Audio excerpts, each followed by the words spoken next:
You are walking down a damp sidewalk after a heavy evening rain.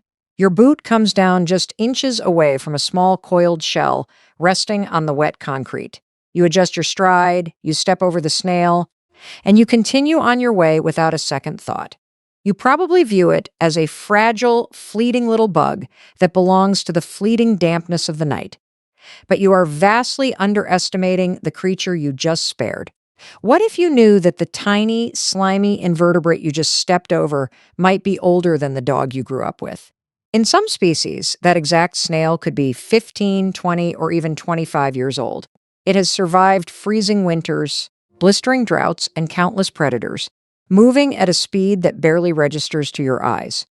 How exactly does a soft, defenseless blob of jelly carrying a fragile, chalky house on its back manage to outlive predators, weather, and time itself to reach such an impossible age? To understand the sheer resilience of the creature you just walked past, you have to completely dismantle your perception of what it means to be biologically advanced. You look at a snail and see a slow, vulnerable target. The reality is that you are looking at a biological tank, engineered with sensory and structural mechanisms that modern human science is still struggling to replicate in a laboratory. Consider the mouth of the animal you just stepped over. You do not see teeth when you look at a snail, but that is only because your eyes are not equipped to see them. Inside that soft, seemingly harmless mouth is an organ called a radula. It is essentially a biological chainsaw. A single garden snail possesses a ribbon-like tongue covered in up to 14,000 microscopic teeth. These teeth are not made of enamel like yours. They are constructed from chitin, the same ultra-tough material that makes up the exoskeletons of beetles and crabs. As the snail glides over a leaf or a rock or the concrete of your driveway, it deploys this radula, scraping and shredding food with ruthless mechanical efficiency. When the front row of teeth wears down from grinding against stone, a conveyor belt-like system inside the snail's mouth simply rotates a brand new row of razor-sharp teeth forward to take its place. They never run out. They never need a dentist, but the teeth are only a fraction of the engineering marvel. You look at the glistening trail left behind on the sidewalk, and your immediate instinct is revulsion.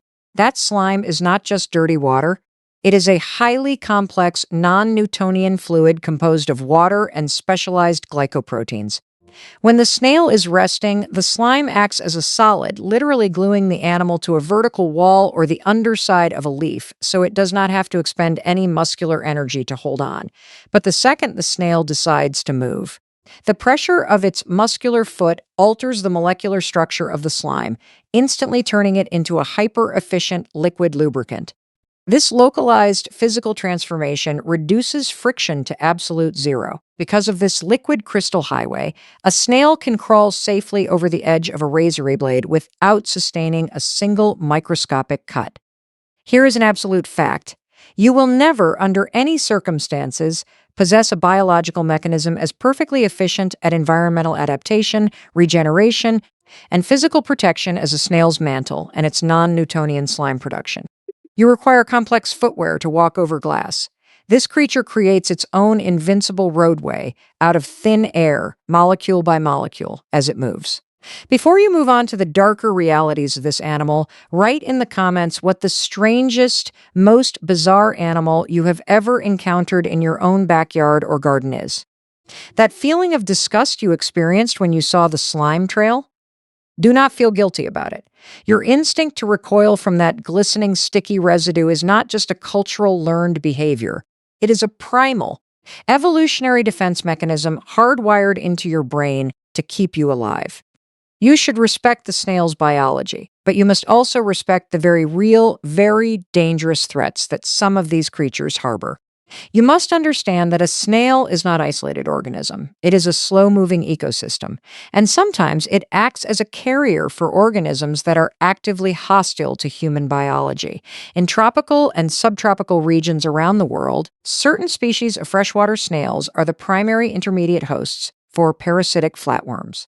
These flatworms cause a disease called schistosomiasis. When you wade into calm, seemingly pristine freshwater lakes or rivers in these regions, microscopic parasites released by the snails can penetrate directly through your intact skin.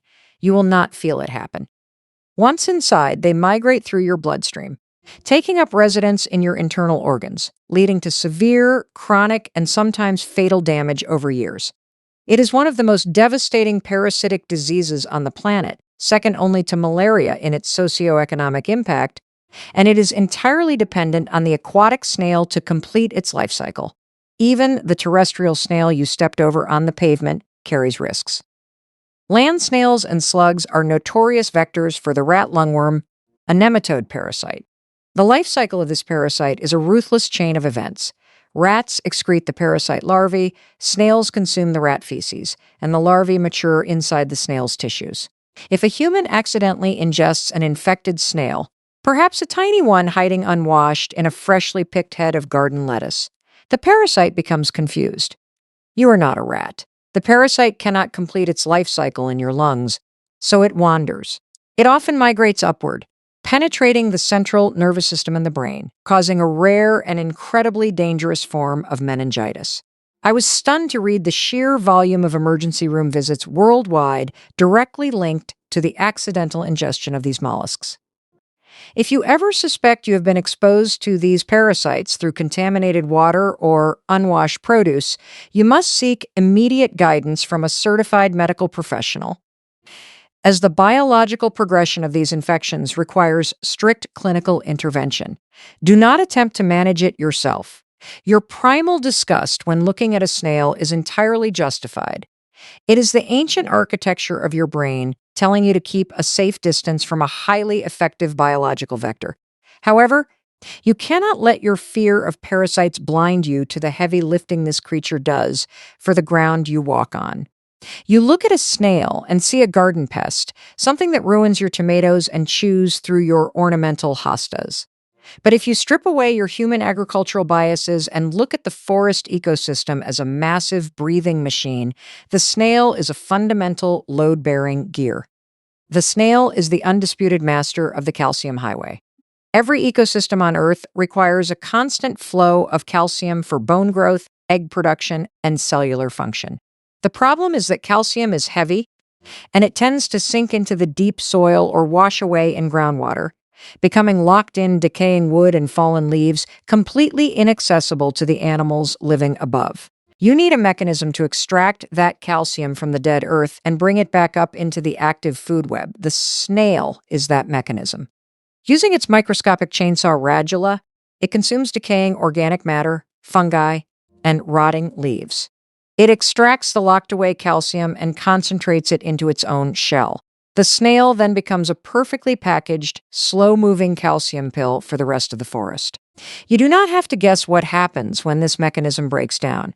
You can look at actual, documented ecological case studies. In the forests of northern Europe, decades of industrial pollution resulted in acid rain. This acidic downpour did not immediately kill the trees, but it severely altered the pH of the forest soil, leaching calcium away. The immediate, verifiable result was a massive, catastrophic crash in the local snail populations. What followed was a chilling demonstration of the snail's hidden value. With the snails gone, researchers documented a sudden and severe crisis among local bird populations, specifically the great tit. Because the female birds could no longer find snails to eat before breeding season, they lacked the dietary calcium required to form healthy eggs. They began laying eggs with shells so dangerously thin that the eggs were crushed under the mother's own body weight during incubation. Entire generations of songbirds were wiped out in these forest sectors, not by predators, not by disease, but because a slimy, insignificant invertebrate disappeared from the soil. The snail is not just a bug. It is the vital bridge between the dead earth and the living canopy. Write in the comments if you have ever noticed a specific insect, bird, or small animal disappearing entirely from your local area over the last 10 or 20 years. You view the snail purely as an animal, a part of the natural background. But you need to realize that humanity's historical timeline has been violently and permanently altered by this exact family of mollusks. You associate snails with the dirt, but for centuries, they were the ultimate symbol of supreme human power, wealth, and imperial authority. You have to travel back thousands of years to the shores of the Mediterranean. to the ancient civilization of the Phoenicians. The Phoenicians built a massive maritime empire, and the foundation of their unimaginable wealth was built entirely on the crushed shells of predatory sea snails, specifically the murex snail. Inside the hypobranchial gland of the murex snail is a tiny drop of clear fluid that the snail uses to sedate its prey. But when this fluid is extracted and exposed to ultraviolet sunlight and oxygen, it undergoes a chemical reaction, transforming into a brilliant, unfading, intensely vibrant shade of purple. This became known as Tyrian purple to produce just 1 single ounce of Tyrian purple dye. Ancient workers had to harvest, crush, and process up to 250,000 individual murex snails. The labor was immense, and the smell of hundreds of thousands of rotting sea snails baking in the Mediterranean sun was so profoundly putrid that ancient historians recorded that dye-producing cities like Tyre possessed a stench so foul that travelers could smell them miles before they saw them. Because of the extreme difficulty of extraction, Tyrian purple became the most expensive substance on Earth, worth more than its weight in pure gold. It became the color of kings, emperors, and gods. In ancient Rome, the obsession with this snail extract reached such extreme heights that emperors passed strict sumptuary laws, making it a treasonous offense, punishable by immediate execution, for anyone other than the emperor himself to wear a completely purple toga. Entire economies were structured around the harvesting of these snails. Trade routes that connected the known world were forged simply to transport the dye made from their glands.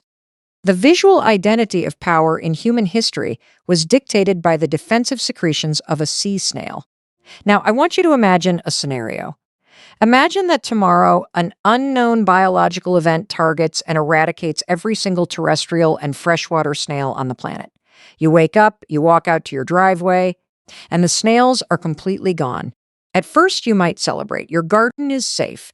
Your crops are untouched. But you have just pulled a primary linchpin out of the planetary ecosystem, and the domino effect will be terrifyingly swift. In the first week, you will not notice much. But on the forest floor, the cleanup crew is missing. Millions of tons of rotting vegetation, dead leaves, and decaying wood that rely on the mechanical shredding of snail radulae begin to pile up.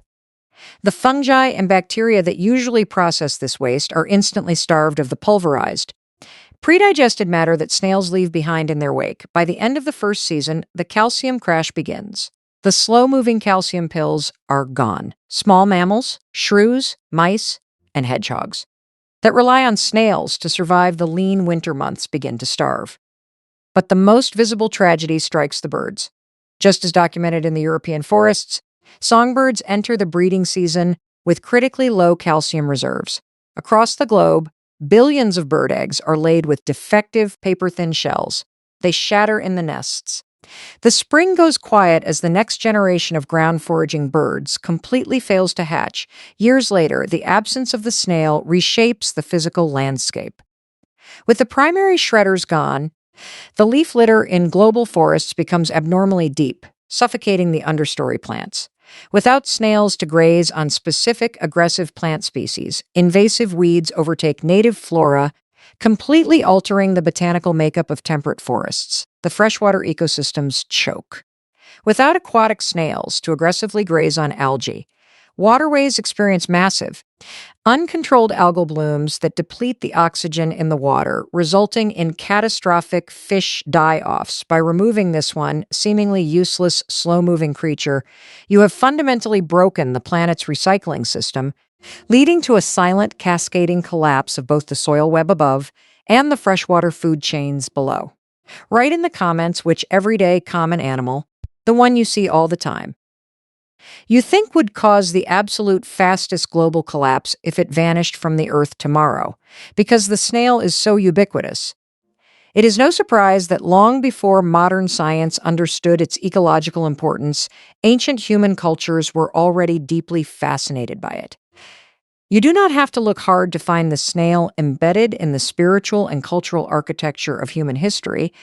In mathematics and classical art, the shell of the snail has long been revered as a perfect natural manifestation of the logarithmic spiral, a physical representation of the golden ratio and the Fibonacci sequence. It is a biological testament to sacred geometry. A creature carrying a mathematically perfect structure on its back. In Mesoamerican cultures, particularly among the Aztecs, the snail held profound religious significance. The Aztec god Texistecatl, a deity associated with the moon, is frequently depicted emerging from a massive, spiraled snail shell. To the Aztecs, the snail's behavior of emerging from its shell and retreating back into the darkness was a perfect, living mirror of the moon's phases in the night sky, a cycle of death and continuous rebirth. If you examine the marginalia, the drawings in the margins, of illuminated manuscripts from medieval Europe, you will repeatedly find one of the most bizarre recurring illustrations in historical literature. Heavily armored, sword-wielding knights depicted in deadly combat with giant snails. Historians and scholars have debated the meaning of these drawings for decades. Some suggest the snail represented the Lombards, a group vilified by the Franks. Others propose that the snail, emerging from its shell, was a symbol of resurrection. Others believe it was a satirical commentary on the oppressive, slow, crushing weight of time and mortality, proving that even a fully armored knight could not outrun the slow, inevitable creep of death. Regardless of the exact interpretation, it is clear that humanity has always looked at the snail and seen a reflection of our own existential dread, our mathematics, and our mythologies. This brings you back to the sidewalk, to the rain, and to the question you faced at the very beginning of this journey. How does this soft, vulnerable, gelatinous creature manage to survive 15, 20, or 25 years in a world filled with teeth, claws, and unpredictable climates? The answer is that the snail does not fight time or the environment. It simply removes itself from the equation. When the weather becomes brutally hot and dry, or when the winter freeze sets in, the snail performs a biological miracle. It retreats deep into its shell and secretes a specialized layer of dried mucus called an epiphragm, effectively sealing the entrance. Once sealed, the snail enters a state of extreme suspended animation known as estivation during the heat or hibernation during the cold. It purposefully shuts down its own biology. Its heart rate drops to a fraction of a beat per minute. Its oxygen consumption flatlines. It ceases all digestion and movement. I promise you, if you found an estivating snail glued to a brick wall in the dead of summer, you would bet your life it was an empty, dead shell. But it is merely waiting. A snail can remain in this state of total biological pause for months, and in some documented desert species, for several years. It survives a quarter of a century, not by running from danger, but by hitting the pause button on its own life, waiting out the droughts, the freezes, and the predators, only to wake up and continue its slow march when the rain finally returns. You do not have to love the snail. Understanding the sheer mechanical genius of its thousands of teeth, the vital ecological necessity of its calcium recycling, or its incredible capacity to suspend its own life, does not mean you have to cease reacting instinctively to its slime. Your disgust is a valid evolutionary shield. But the next time you step over a shell on a damp pavement, you should at least step carefully. You are walking past a survivor, an ancient architect of empires, a vital gear in the Earth's engine, and a creature that has mastered the art of time itself. If you found this perspective shift valuable, make sure to subscribe to the channel and turn on notifications. You will never look at the natural world the same way again.